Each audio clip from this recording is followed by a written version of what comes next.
नमस्कार दोस्तों, विकास एनालिसिस में आप सभी का स्वागत है। और दोस्तों, आज हम सी टेट में पूछे गए सीडीपी यानी कि बाल विकास के प्रीवियस ईयर प्रश्न को देखेंगे दोस्तों, जो कि आपके आने वाले सी टेट एग्जाम और टीचर भर्ती एग्जाम के लिए बहुत ही महत्वपूर्ण होंगे। तो दोस्तों, अगर आप हमारे चैनल पर पहली बार आए हैं तो प्लीज़ हमारे चैनल को एक लाइक और सब्सक्राइब सपोर्ट जरूर करिएगा। चलिए दोस्तों, इन प्रश्न को हल करते हैं। पहला प्रश्न दिया गया है दोस्तों, एक बालिका कूदना सीखने से पहले चलना और उछलना सीखती है। यह विकास के किस सिद्धांत को दर्शाता है? पहला ऑप्शन दिया गया है आपका, विकास के सभी आयाम परस्पर रूप से संबंधित है। दूसरा ऑप्शन दिया है, विकास पूर्व अनुमानित प्रतिमानों का अनुसरण करता है। तीसरा ऑप्शन है, विकास की प्रकृति अनियमित है। और चौथा ऑप्शन दिया है, परिपक्वता और अनुभव दोनों विकास को प्रभावित करते हैं। तो इसका सही आंसर क्या हो जाएगा दोस्तों? एक बालिका कूदना सीखने से पहले चलना और उछलना सीखती है, तो किस सिद्धांत को दर्शाता है विकास के? तो इसका सही आंसर हो जाएगा, विकास पूर्व अनुमानित प्रतिमानों का अनुसरण करता है। तो ऑप्शन नंबर 2 जो होगा यहाँ पे आपका करेक्ट हो जाएगा। अगला प्रश्न देखते हैं दोस्तों। अगला प्रश्न है आपका, बालकों के वृद्धि और विकास में क्या शामिल है? यानी कि बालक के जो वृद्धि हो रही है और विकास में क्या शामिल है उसे बताना है। पहला ऑप्शन है मात्रात्मक परिवर्तन, दूसरा है गुणात्मक परिवर्तन, तीसरा ऑप्शन दिया है आपका मात्रात्मक दोनों की, यानी कि मात्रात्मक और गुणात्मक दोनों परिवर्तन, और चौथा ऑप्शन है शरीर के आकार और बनावट में केवल भौतिक परिवर्तन। तो बालक के वृद्धि और विकास में क्या शामिल होगा दोस्तों? तो वो हो जाएगा आपका दोनों, यानी कि मात्रात्मक परिवर्तन भी और गुणात्मक परिवर्तन, ये दोनों जो है शामिल होते हैं। तो ऑप्शन नंबर 3 यहाँ पे आपका करेक्ट हो जाएगा। अगला प्रश्न देखते हैं दोस्तों, निम्नलिखित में से कौन से कारक भौतिक एवं दुनिया की जटिल शक्तियों को संबोधित करता है, जो कि किसी बालिका के अनुभवों को उसके विकास के दौरान प्रभावित करते हैं? पहला ऑप्शन है प्रकृति, दूसरा ऑप्शन दिया गया है अनुवांशिकता, तीसरा ऑप्शन दिया गया है आपका लालन पालन, और चौथा ऑप्शन दिया गया है गुणसूत्रीय। तो इसका सही आंसर क्या हो जाएगा दोस्तों? वो हो जाएगा उस बच्चे का लालन पालन, यानी कि ऑप्शन नंबर 3 यहाँ पे आपका करेक्ट हो जाएगा। अगला प्रश्न देखते हैं दोस्तों। अगला प्रश्न है, निम्नलिखित में से कौन सी बच्चों के समाजीकरण की प्राथमिक अवस्था है? बच्चों के समाजीकरण की जो प्राथमिक संस्थाएं हैं उसको हमें बताना है। पहला ऑप्शन है स्कूल एवं आस पड़ोस, दूसरा ऑप्शन दिया गया है परिवार और संचार माध्यम, तीसरा है पास पड़ोस एवं शिक्षक, और चौथा ऑप्शन दिया गया है परिवार एवं पास पड़ोस। तो कौन सा होगा दोस्तों बच्चों के समाजीकरण की प्राथमिक संस्था? इसका सही ऑप्शन क्या हो जाएगा? वो हो जाएगा आपका परिवार, और जो पास पड़ोस होते हैं आस पड़ोस, ये सभी जो होते हैं बच्चों के समाजीकरण की प्राथमिक संस्था होते हैं ना। तो ऑप्शन 4 यहाँ पे आपका परिवार और पास पड़ोस करेक्ट हो जाएगा। अगला प्रश्न देखते हैं दोस्तों, कमल स्वयं को तर्क देता है कि यदि तनु उसे क्रेयोन देगी तो वह भी उसे एक क्रेयोन देगा, ताकि उपहारों के लेन देन में समानता हो। कमल लॉरेंस कोहेलबर्ग के नैतिक विकास के किस चरण पर है ना? कमल जो है एक तर्क दे रहा है कि मैं तनु को एक क्रेयोन दूंगा तो तनु भी मुझे एक क्रेयोन देगी। तो ये लॉरेंस कोहेलबर्ग के नैतिक विकास के किस चरण को बता रहा है उसे पूछा गया है। पहला ऑप्शन है यांत्रिक उद्देश्य अभिनवीकरण, दूसरा ऑप्शन है अच्छा लड़का अच्छी लड़की उन्मुखीकरण, तीसरा ऑप्शन है सामाजिक व्यवस्था निर्वहन उन्मुखीकरण, और चौथा ऑप्शन दिया गया है सामाजिक समझौता उन्मुखीकरण। तो इसका सही आंसर क्या हो जाएगा दोस्तों? वो हो जाएगा आपका यांत्रिक उद्देश्य अभिनवीकरण जो होगा आपका करेक्ट आंसर हो जाएगा। अगला प्रश्न देखते हैं दोस्तों, संज्ञानात्मक विकास के किस चरण में एक दूसरे के साथ खेल संबंधित विचार साझा होते हैं और इस समझ को कि प्रतीक वस्तुओं को स्पष्ट करते हैं लेकिन संरक्षण कौशल की कमी होती है? उसे हम क्या कहेंगे? पहला ऑप्शन है संवेदी गामक अवस्था, दूसरा ऑप्शन है औपचारिक संक्रियात्मक अवस्था, तीसरा ऑप्शन है पूर्व संक्रियात्मक अवस्था, और चौथा ऑप्शन दिया आपका मूर्त संक्रियात्मक अवस्था। तो इसका सही आंसर क्या हो जाएगा दोस्तों, वो हो जाएगा पूर्व संक्रियात्मक अवस्था उसे हम कहेंगे, है ना, जिसमें संज्ञानात्मक विकास के कौन से चरण बोला है, तो पूर्व संक्रियात्मक चरण में एक दूसरे के साथ खेल संबंधित विकार को साझा करते हैं ना, खेल संबंधी विकार को साझा करेंगे। तो ऑप्शन 3 यहाँ पे आपका सही हो जाएगा। अगला प्रश्न देखते हैं। एक 6 वर्षीय बालिका सोचती है कि लंबे गिलास में छोटे यानी कि कम और चौड़े बर्तन में अधिक पानी आता है। यद्यपि आंखों के सामने ही पानी एक बर्तन से दूसरे बर्तन में पलटा गया। पियाजे के अनुसार बालिका की यह सोच किस योग्यता के कमी का कारण है। यानी कि एक बच्ची है 6 साल की जो सोचती है कि जो लंबा गिलास है उसमें कम पानी आता है ना, इसमें कम पानी आता है, और जो चौड़ा है उसमें क्या आ रहा है, अधिक पानी आता है। तो उसके सामने ही उस बर्तन को पलटा गया। तो पियाजे के अनुसार यह बालक की यानी कि जो बालिका है उसमें किस चीज की कमी को बताता है। पहला ऑप्शन है क्रमबद्धता की योग्यता, दूसरा ऑप्शन है सोपान क्रमिक वर्गीकरण की योग्यता, तीसरा ऑप्शन है केंद्रीयता, और चौथा है अनुपातिक तर्क की योग्यता। तो इसका सही आंसर क्या होगा दोस्तों, वो हो जाएगा आपका केंद्रीयता, है ना, केंद्रीयता की कमी है जिसके कारण वह बच्ची जो है अच्छे से नहीं सोच पा रही है। तो ऑप्शन 3 आपका यहाँ पे सही हो जाएगा। अगला प्रश्न देखते हैं। बच्चा, मैं पहली के इस हिस्से को पूरा नहीं कर पा रहा हूँ। यानी कि एक बच्चा है जो एक पहेली है उसको क्या पूरा नहीं कर पा रहा है ना। अध्यापक, यहाँ कौन सा टुकड़ा आना चाहिए। टीचर कहते हैं कि यहाँ कौन सा टुकड़ा आना चाहिए क्योंकि ये बिल्ली के पैर है। बच्चा कहता है पंजे के, है ना।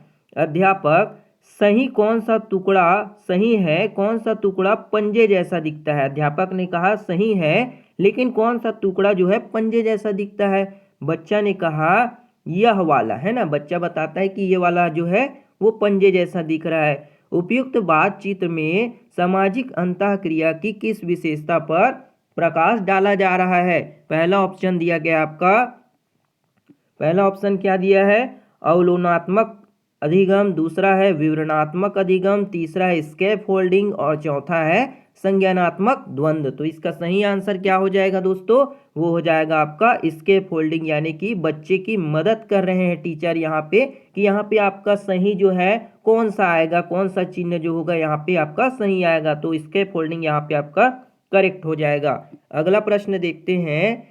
लेव वायगोस्की का संज्ञानात्मक सिद्धांत किससे संबंधित है ना। लेव वायगोस्की के जो संज्ञानात्मक सिद्धांत है वो किससे संबंधित है। पहला है सामाजिक सांस्कृतिक दृष्टिकोण से, दूसरा है मनोयौनिक दृष्टिकोण से, तीसरा है व्यवहारवादी दृष्टिकोण, चौथा है ऐतिहासिक दृष्टिकोण। तो इसका सही आंसर क्या हो जाएगा दोस्तों, लेव वायगोस्की का संज्ञानात्मक सिद्धांत किससे संबंधित है, तो वो हो जाएगा आपका सामाजिक सांस्कृतिक दृष्टिकोण से लेव वायगोस्की का संज्ञानात्मक सिद्धांत संबंधित है। तो ऑप्शन 1 यहाँ पे आपका सही हो जाएगा।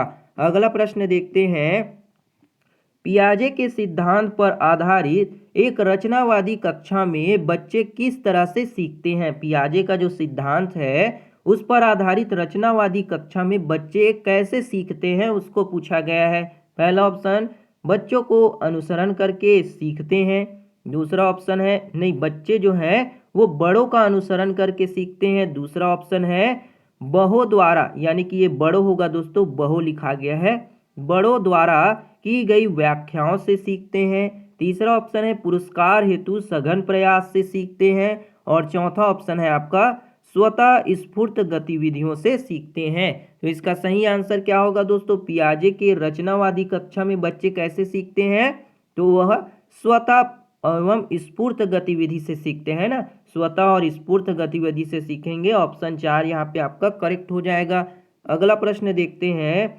हार्वर्ड गार्डनर के बहुबुद्धि सिद्धांत के अनुसार यदि किसी व्यक्ति में दूसरों के अभिप्राय, भावनाएं और व्यवहार को समझने की योग्यता है तो उसमें निम्नलिखित में से बुद्धि कही जाएगी। किस बुद्धि को कहा जाएगा। पहला ऑप्शन है आपका व्यक्तिगत बुद्धिमत्ता, दूसरा है अनुभवजन्य बुद्धिमत्ता, तीसरा है सामाजिक बुद्धि, चौथा है अंतर व्यक्तित्व। तो इसका सही आंसर क्या हो जाएगा दोस्तों?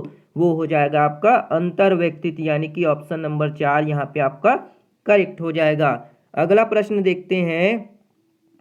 अध्यापकों को उदाहरण देते हुए महिलाओं को नर्स व अध्यापिका दिखाने में तथा पुरुषों को डॉक्टर या फिर पायलट दिखाने तक सीमित नहीं करना चाहिए। इससे क्या चिन्हित होता है? पहला ऑप्शन है जेंडर सशक्तिकरण, दूसरा है जेंडर रूढ़िबद्धता, तीसरा ऑप्शन है जेंडर रूढ़िबद्ध में लचीलापन, चौथा ऑप्शन है जेंडर अस्थिरता। तो इसका सही आंसर क्या होगा दोस्तों? वो हो जाएगा जेंडर में रूढ़िबद्धता, है ना। तो ऑप्शन नंबर 2 यहाँ पे आपका करेक्ट हो जाएगा।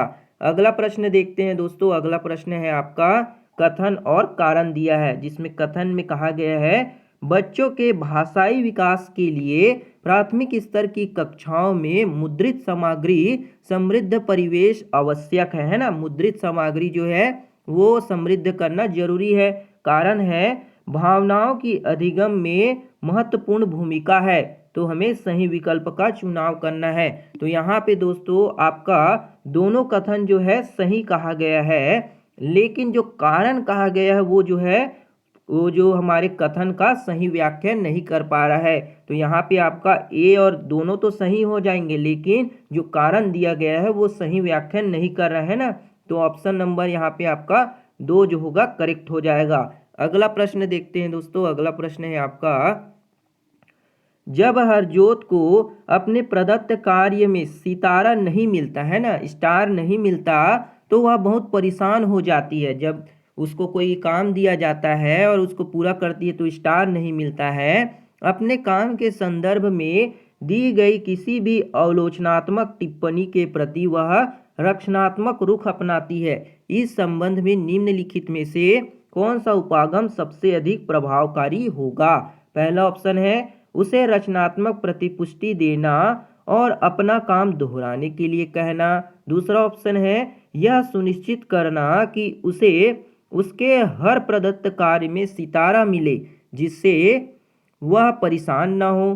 तीसरा ऑप्शन है यह सुनिश्चित करना कि उसे उसके किसी भी प्रदत्त कार्य में कोई सितारा या फिर पुरस्कार ना मिले जिससे कि उसकी आदत ना पड़े। और चौथा है उसको किसी भी तरीके से प्रतिपुष्ट ना देना। तो इसका सही आंसर क्या होगा दोस्तों? वो हो जाएगा आपका उसे रचनात्मक प्रतिपुष्टि देना और अपना काम दोहराने के लिए कहना। तो ऑप्शन नंबर 1 यहाँ पे आपका करेक्ट हो जाएगा।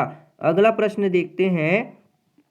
निम्नलिखित में से कौन सा पोर्टफोलियो की विशेषता नहीं है? जो पोर्टफोलियो की विशेषता नहीं है उसे हमको बताना है। पहला ऑप्शन है पोर्टफोलियो समय विशेष के दौरान किए गए कार्यों का संकलन है और विकासात्मक परिवर्तनों पर प्रकाश डालता है। दूसरा ऑप्शन दिया गया आपका पोर्टफोलियो विद्यार्थियों को अभिकल्प करने, संग्रह करने और मूल्यांकन में संलग्न करते हैं। तीसरा ऑप्शन है पोर्टफोलियो विद्यार्थियों को स्वयं की अधिगम प्रगति के आकलन में संलग्न करके स्वरिमान को समुन्नत करते हैं। और चौथा ऑप्शन है पोर्टफोलियो असंबद्ध परीक्षण, यहाँ पे असंबद्ध परीक्षण और क्विज होते हैं और अधिगम के परिणाम को सुनिश्चित करते हैं। तो पोर्टफोलियो की विशेषता जो नहीं है उसे हमें बताना है।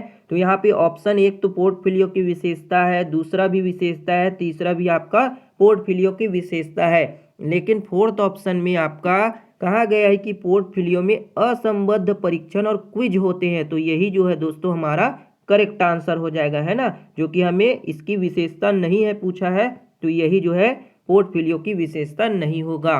अगला प्रश्न देखते हैं। सामान्य कक्षा में विशेष आवश्यकता वाले बच्चों को शामिल करने का उद्देश्य प्राप्त करने के लिए अध्यापक को क्या करना चाहिए? पहला ऑप्शन है विशेष बालक के सशक्त पक्ष, रुचियों और आवश्यकताओं की पहचान करनी चाहिए। ये तो सही है, पहचान करना पड़ेगा। दूसरा ऑप्शन है व्यक्तित्व विभिन्नता का निरादर करना और एक समानता जो है सुनिश्चित करना। तो ये नहीं होगा दोस्तों, निरादर थोड़ी करेंगे, तो ये तो रॉन्ग हो जाएगा। तीसरा ऑप्शन है अधिगम को सहज बनाने के लिए आकलन युक्तियों का अनुकूलन करना, ये भी आपका करेक्ट हो जाएगा। और फोर्थ ऑप्शन है प्रत्येक के लिए व्यक्तित्व शिक्षा का योजना बनानी चाहिए, तो ये भी आपका करेक्ट हो जाएगा। मतलब कि आपका पहला ऑप्शन, तीसरा और चौथा जो होगा यहाँ पे आपका करेक्ट हो जाएगा। तो देखते हैं दिया है कि नहीं। तो ये आपका ऑप्शन नंबर 3 में दिया है दोस्तों, 1, 3 और 4 यहाँ पे आपका करेक्ट हो जाएगा। अगला प्रश्न देखते हैं। प्रकाश प्रकाश ध्वनि स्पर्श और अन्य सांवेगिक जानकारी के प्रति अति संवेदनशीलता संचरण में शाब्दिक क्षीणता और अशाब्दिक होना, नित्य कामों पर अन्य व्यक्तियों को अति निर्भरता और दूसरों से नजर चुराना किन बच्चों की प्राथमिकता के लक्षण हैं? पहला ऑप्शन है श्रवण अक्षमता, दूसरा है बौद्धिक अक्षमता, तीसरा ऑप्शन है स्वलीन स्पेक्ट्रम और चौथा ऑप्शन है आपका दृष्टि अक्षमता। तो इसका सही आंसर क्या होगा दोस्तों? वो हो जाएगा आपका स्वलीन स्पेक्ट्रम, है ना। ऑप्शन नंबर 3 यहाँ पे आपका करेक्ट हो जाएगा। अगला प्रश्न देखते हैं दोस्तों। निम्नलिखित में से कौन सी रणनीति कक्षा की सुविधा वंचित समूह, कक्षा में जो सुविधा वंचित है उन समूहों से आने वाले बच्चों को शामिल करने के लिए प्रभावशाली नहीं है ना। जो प्रभावशाली नहीं है उसे हमें बताना है। पहला ऑप्शन दिया आपका कक्षा में होने वाली चर्चाओं में शामिल होने के अवसर देना, दूसरा ऑप्शन है विद्यालय की सभी गतिविधियों में बच्चों की सहभागिता सुनिश्चित करना, तीसरा ऑप्शन बच्चों की उपस्थिति ठहरा की नियमित मॉनिटरिंग करना, और चौथा है समूह संबद्धता के आधार पर पृथक पृथक बैठने की व्यवस्था करना। तो इसका सही आंसर क्या हो जाएगा दोस्तों? वो हो जाएगा आपका समूह की संबद्धता के आधार पर पृथक पृथक बैठने की व्यवस्था करना। यही जो होगा दोस्तों प्रभावशाली नहीं होगा। तो ऑप्शन नंबर 4 यहाँ पे आपका करेक्ट हो जाएगा। अगला प्रश्न देखते हैं दोस्तों। अगला प्रश्न है निम्नलिखित का मिलान कीजिए, है ना। हमें यहाँ पे सही जोड़ी बनाना है। यहाँ पे दिव्यांगता दिया गया है और हमें सही जोड़ी बनाना है। तो यहाँ पे डिस्फेजिया, डिस्प्रेक्सिया और डिसकैल्कुलिया, डिसग्राफिया, ये क्या क्या होते हैं उसे हमें बताना है। तो डिस्फ्रेजिया क्या होता है दोस्तों? डिस्फ्रेजिया जो होता है आपका यहाँ पे क्या दिया है, पहले ऑप्शन में दिया है आपका संतुलन, सूक्ष्म गामक नियंत्रण और बोधक समन्वय वाले रोजमर्रा के कामों को करने में कठिनाई, दूसरा है वह दिव्यांगता जो लिखने की योग्यता को प्रभावित करता है, और तीसरा ऑप्शन है वह दिव्यांगता जो शिक्षार्थियों की गणित गणनाओं को करने की क्षमता को, दक्षता को प्रभावित करता है, और चौथा ऑप्शन है आपका भाषाई विकार जो संप्रेषण कौशल के अवबोधन की योग्यता को प्रभावित करता है। तो यहाँ पे दोस्तों आपका जो होगा डिस्फेजिया क्या हो जाएगा? तो डिस्फेजिया जो होगा दोस्तों आपका क्या होगा? डिस्फेजिया में आपका होता है भाषाई विकार, है ना। भाषा संप्रेषण में या कौशल में जो रुकावट आती है उसको क्या बोलते हैं? डिस्फेजिया कहते हैं ना। डिस्फेजिया आपका हो जाएगा ए का क्या हो जाएगा? आपका चौथे नंबर का हो जाएगा, है। और डिस्प्रेक्सिया क्या होता है? तो डिस्प्रेक्सिया क्या होता है दोस्तों? तो वो होता है आपका संतुलन, सूक्ष्म गामक नियंत्रण और बोधक समन्वय वाले रोजमर्रा के कामों को करने में कठिनाई होता है, उसे हम डिस्प्रेक्सिया कहते हैं। और डिसकैल्कुलिया क्या होता है आपका? गणित संबंधित गणनाओं को करने में कठिनाई होगी, है ना। जो गणित संबंधी गणनाएं हैं उनको करने में कठिनाई होती है तो उसको बोलते हैं हम क्या कहते हैं? उसे डिसकैल्कुलिया कहते हैं। और आपका दिया गया है डिसग्राफिया। तो डिसग्राफिया क्या हो जाएगा? वह दिव्यांगता जो लिखने की योग्यता को प्रभावित करते हैं, ना। तो यहाँ पे दोस्तों आपका पहला ए का क्या हो जाएगा? डिस्फेजिया का आपका चौथा हो जाएगा, है ना। और जो दूसरा ऑप्शन था, दूसरे ऑप्शन में क्या दिया है दोस्तों? दूसरे ऑप्शन में दिया है डिस्प्रेक्सिया। तो डिस्प्रेक्सिया का क्या हो जाएगा? आपका बी नंबर का हो जाएगा आपका फर्स्ट ऑप्शन। और जो गणित संबंधी डिसकैल्कुलिया है सी का हो जाएगा आपका 3, और आपका दूसरे का हो जाएगा डिसग्राफिया का हो जाएगा आपका क्या होगा दोस्तों? डिसग्राफिया डी का क्या हो जाएगा? तो वो दूसरा हो जाएगा। यानी कि पहले का आपका फोर्थ हुआ, 4, 1, 3 और 2 ये वाले ऑप्शन जो होंगे आपके करेक्ट हो जाएंगे। तो देखते हैं दोस्तों ये आपका दिया किस में है? तो ये आपका ऑप्शन नंबर 3 में दिया है, तो ये आपका करेक्ट हो जाएगा। अगला प्रश्न देखते हैं दोस्तों। अध्यापक किस तरह से रचनात्मक चिंतन को पोषित कर सकते हैं ना, अध्यापक कैसे जो है रचनात्मक चिंतन को पोषित करेंगे। पहला ऑप्शन है शिक्षणार्थियों पर सतत रूप से निगरानी रखकर। दूसरा है प्रत्येक शिक्षार्थी से निपुणता से कम कुछ भी अपेक्षित न करना। तीसरा ऑप्शन है शिक्षार्थियों को समस्याओं के समाधान के लिए भिन्न भिन्न तरीके अपनाने के अवसर देना। और चौथा है शिक्षार्थियों के लिए बहुत ही कठिन गतिविधियों का चयन करके उन्हें अनुसरण के लिए निर्देश देना, सख्त निर्देश देना। तो इसका सही आंसर क्या हो जाएगा दोस्तों, वो हो जाएगा आपका शिक्षार्थियों को समस्याओं के समाधान के लिए भिन्न भिन्न तरीके से अवसर देना। तो ऑप्शन 3 यहाँ पे आपका करेक्ट हो जाएगा। अगला प्रश्न देखते हैं, बच्चों को किसी समस्या का समाधान ढूंढने में किस क्रम को अपनाना चाहिए। पहला ऑप्शन है समस्या को पहचानना, परिकल्पना निर्माण, परिकल्पना परीक्षण, आंकड़ों का संग्रहण। दूसरा ऑप्शन है आंकड़ों का संग्रहण करना चाहिए, परिकल्पना निर्माण, परिकल्पना परीक्षण, अंकों का विश्लेषण। तीसरा ऑप्शन है समस्याओं को परिभाषित करना, समस्याओं का विश्लेषण करना और परिकल्पना निर्माण, परिकल्पना का परीक्षण। और चौथा है समस्या का विश्लेषण, आंकड़ों का संग्रहण, परिकल्पना निर्माण, परिणाम की व्याख्या। तो किसी समस्या को ढूंढने के लिए दोस्तों कौन सा क्रम अपनाना चाहिए, इसका सही आंसर हो जाएगा आपका समस्या को परिभाषित करना, समस्या का विश्लेषण करेंगे और उसकी परिकल्पना का निर्माण, फिर परिकल्पना की परीक्षण तक पहुंचेंगे। तो ऑप्शन 3 यहाँ पे आपका करेक्ट हो जाएगा। अगला प्रश्न देखते हैं, वह शिक्षिका जो यह मानती है कि अधिक अध्ययन करने से उसकी कक्षा का प्रत्येक छात्र अपना प्रदर्शन सुधारने में सक्षम होगा, बच्चों की सफलता का श्रेय किसको देती है। बच्चों की योग्यता को, बच्चों के प्रयत्न को, बच्चों की दुश्चिंता को, आनुवांशिक रचना को। तो इसका सही आंसर क्या होगा, वो हो जाएगा बच्चों के प्रयत्न को जो है उसका श्रेय दिया जाना चाहिए। तो ऑप्शन 2 यहाँ पे आपका करेक्ट हो जाएगा। अगला प्रश्न देखते हैं, एक अध्यापक को बहुत अधिक अपेक्षाएं किससे रखनी चाहिए। पहला ऑप्शन है केवल प्रतिभाशाली छात्रों से, तो गलत हो जाएगा। जेंडर और वर्ग को ध्यान में रखते हुए सभी विद्यार्थियों से, तो ये जो होगा आपका करेक्ट आंसर हो जाएगा। अगला प्रश्न देखते हैं दोस्तों, किस दृष्टिकोण के अनुसार अधिगम एक सक्रिय एवं सामाजिक प्रक्रिया है। पहला ऑप्शन है सामाजिक रचनावादी, दूसरा है व्यवहारवादी, तीसरा है सूचनात्मक प्रक्रियण और चौथा है रचनावादी। तो कौन सा है दोस्तों अधिगम में एक सक्रिय और सामाजिक प्रक्रिया, इसका सही आंसर क्या हो जाएगा, वो हो जाएगा सामाजिक रचनावादी, आपका यहाँ पे करेक्ट आंसर हो जाएगा। अगला प्रश्न देखते हैं, पीटर कहता है कि मैं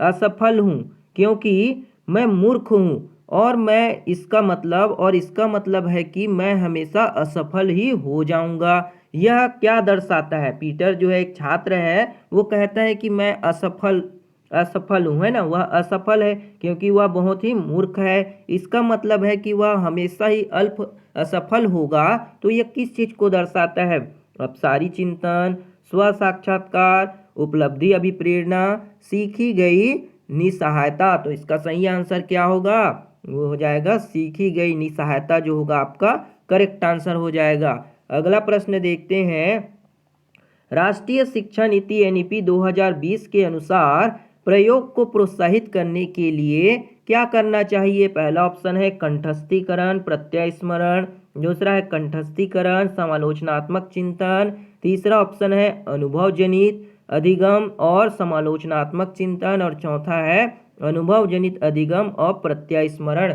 तो इसका सही आंसर क्या होगा दोस्तों, वो हो जाएगा अनुभव जनित अधिगम और समालोचनात्मक चिंतन, आपका यहाँ पे करेक्ट हो जाएगा। अगला प्रश्न देखते हैं दोस्तों। अगला प्रश्न है, विद्यार्थियों के अधिगम में उन्नति होने की संभावना कब होती है। पहला ऑप्शन दिया गया है अधिगमकर्ताओं के व्यक्तिगत और सांस्कृतिक अंतरों को ध्यान में न रखते हुए, तो ये तो गलत हो जाएगा दोस्तों। दूसरा ऑप्शन है अध्ययन सामग्री को संकल्पनात्मक ढांचे में सुव्यवस्थित किया जाना चाहिए, तो यही जो होगा आपका यहाँ पे करेक्ट आंसर हो जाएगा। अगला प्रश्न देखते हैं, निम्नलिखित में से कौन से अध्यापक अकादमिक अधिगम समय को बढ़ाने में प्रभावशाली होगा, है ना। अकादमिक अधिगम के समय को बढ़ाने में क्या प्रभावशाली होगा। पहला ऑप्शन है वह अध्यापक जो कक्षा में अनुशासन बनाए रखने पर केंद्रित है। जब भी वह देखती है कि उसके विद्यार्थी दिए गए के अनुसार कार्य नहीं करते हैं, वह उन्हें फटकारती है। तो ये तो आपका रॉन्ग हो जाएगा। वह अध्यापक जो अपने विद्यार्थियों को बताती है कि उन्हें कोई गतिविधि कब तक पूरी कर लेना चाहिए और दूसरी क्रिया में जाने के समय संगीत की धुन बजा देती है, तो ये आपका करेक्ट हो जाएगा। यानी कि दूसरी पीरियड में जाने पर वो क्या करेगी, बेल बजा देगी, घंटी बजा देती है। तो ऑप्शन 2 यहाँ पे आपका करेक्ट हो जाएगा। अगला प्रश्न देखते हैं, जब कोई विद्यार्थी परीक्षा में असफल होता है तो इसका क्या अर्थ है। पहला ऑप्शन दिया है आपका बालक ने उत्तर अच्छी तरह से याद नहीं किया, तो ये तो गलत हो जाएगा। दूसरा ऑप्शन है अभिभावक असफल हो गए, उन्हें बालक के अतिरिक्त कक्षा या ट्यूशन का प्रावधान करना चाहिए, ये भी आपका रॉन्ग है। तीसरा ऑप्शन है बालक विद्यालय में पढ़ने के योग्य नहीं है, तो पूरा गलत है। और चौथा ऑप्शन है यह व्यवस्था की असफलता है।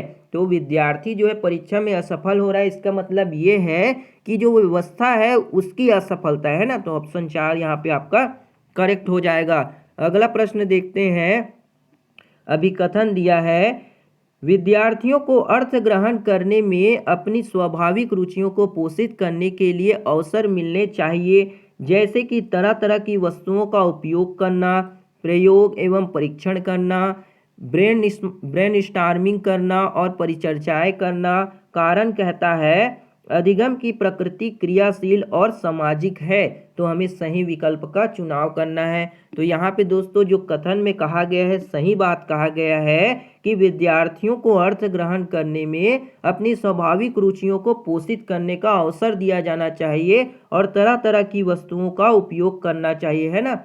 प्रयोग परीक्षण करना चाहिए, ब्रेनस्टॉर्मिंग करनी चाहिए, परिचर्चाएं करनी चाहिए। तो कथन तो आपका सही हो जाएगा। और कारण कहा गया है कि अधिगम की प्रकृति क्रियाशील और सामाजिक है, तो ये भी आपका सही है। यानी कि कथन और कारण जो है दोनों सही है, और कारण जो है आपका सही व्याख्या करता है आपके अभिकथन की। तो ऑप्शन 1 यहाँ पे आपका करेक्ट हो जाएगा। तो दोस्तों ये थी आपकी बाल विकास के महत्वपूर्ण प्रीवियस ईयर प्रश्न दोस्तों, जिसको हमने आपको समझाने की कोशिश की है। उम्मीद है दोस्तों आपको ये वीडियो पसंद आया होगा। अगर वीडियो बढ़िया लगा हो दोस्तों तो एक लाइक और सब्सक्राइब सपोर्ट जरूर करिएगा। मिलते हैं दोस्तों अगली वीडियो में, तब तक के लिए जय हिंद, वंदे मातरम।